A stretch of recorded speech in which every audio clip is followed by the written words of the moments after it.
I need to, for benefit of the listener and Nigerians, make certain clarification regarding the statement of Mr. Peter Obi and Payo Adebanjo by saying that, that statement is treasonable because it is an act by them to intimidate or cause an action to overthrow a city president as enshrined in Section 37(1) of the Criminal Code Act, that anyone who levies war against the state in order to intimidate or overthrow the president or governor of a state is guilty of treason. Section 40 to 43 of the Criminal Code Act also state the instances where a person is deemed guilty of committing a treason and punishment prescribed for this offense is life imprisonment.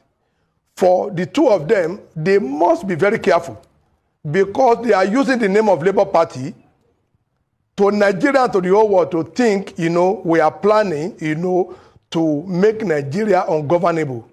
Number one, Adebanjo is a factional leader of Afenifere, while Mr. Peter Obi is just a nominal presidential candidate of our party. He did not have the authority of the party to begin to undermine the status of Mr. President. Yes, it's in the tribunal. I think he should wait for the decision of the tribunal. Because when you approbate and reprobate, he never can say what will be the decision of the tribunal. Will it be at that time, he will not be preaching peace to who? Nobody will listen to him. He has no right because the president has been sworn in by the Chief Justice of Nigeria in line with the constitutional provision.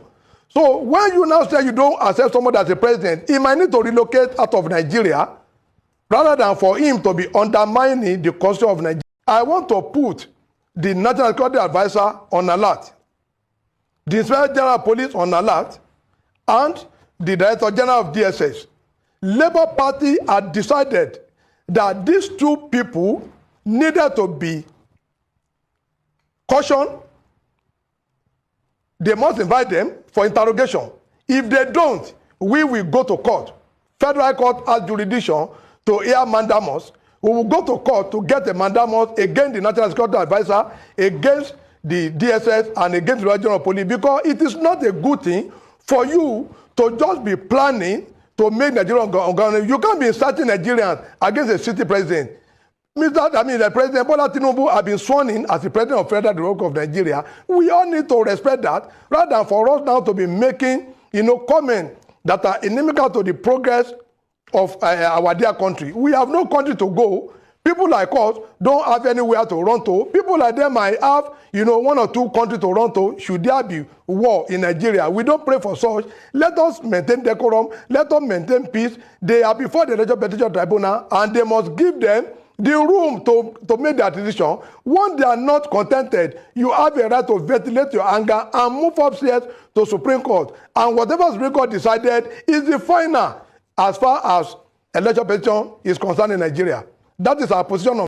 As we speak, Alhaji Lamide Apapa and my humble self remain the public secretary of Labour Party, and Alhaji Lamide Apapa remain the national chairman. Akingbade remain the national legal advisor. It's not for any other person to now be appropriating and reprobating. They are not the law. We have a court in Nigeria that have given we have three judgments now in our favor that they have appealed, and we will meet them up on Tuesday. One is coming up, for determination.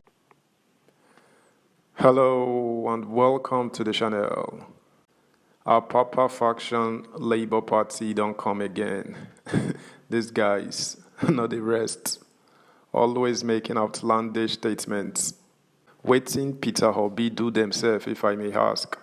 Why the animosity for your own party members and presidential candidates? Anyways, in other news, a 74-year-old retired military officer, Chinyere Obi, has expressed regret over choice of party and its candidate in the 2023 presidential election. Chinyere, in a recent interview with journalists, alleged that the Labour Party and its candidate, Peter Obi, abandoned her after she was shot by political thugs in Imo State over her commitment to the party. The retired colonel said she regretted due to the fact that neither the party nor the former Anambra governor reached out to her after she was shot in the leg while campaigning for the party's presidential candidate. The septuagenarian narrated how she sold a Honda Pilot SUV to fund a medical treatment after the incident, noting that she did not expect the party or Peter Obi to pick up her bills, but to show solidarity. She said, "I had to sell my Honda Pilot Jeep for 1.5 million naira in June to be able to treat my gunshot wound. At my age, 74, I am selling my things to heal completely. As a retired colonel, I have my pension and entitlements. I wasn't even asking for money. My anger is that nobody reached out, not even one single person came to the hospital at the Federal Medical Center, FMC, to say, sorry. I fought and campaigned for Obi, for the youths, so that Nigeria can change. I have no need for anything. I am a British citizen and my children are all British citizens. I have nothing to lose or gain.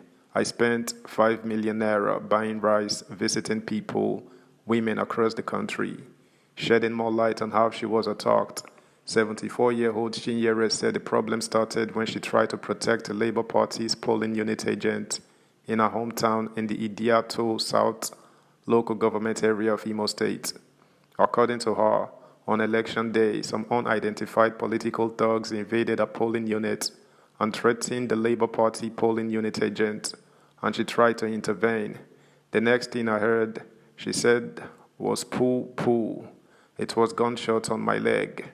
She noted that she is diabetic, adding that the shooting could have led to the amputation of her leg, but nobody from Labour Party, not Abure, referring to LP sacked National Chairman Julius Abure, or even Peter Obi sent a word or visited. However, she urged President Bola Tinubu to intensify efforts to end insecurity in Nigeria, especially in the southeast region. She stated that she was confident in the capacity of President Tinubu and was sure he would end the hardship in the country. Meanwhile, popular Nigerian activist Aisha Yesufu has reacted to reports of a 74-year-old retired military officer, Chinyere Obi, calling out the Labour Party LP presidential candidate Peter Obi for abandoning her after she was shot by political thugs in Imo State. Reacting to the report via Twitter handle, Yesufu wished her a quick recovery. She noted that it might be a sad case of many of the unreported electoral violence cases. However, she questioned the reason the victim was not angry at those who sent the thugs, instead was bitter towards the LP and its flag bearer. That's the news, guys. Thanks for listening. Until next time. Bye.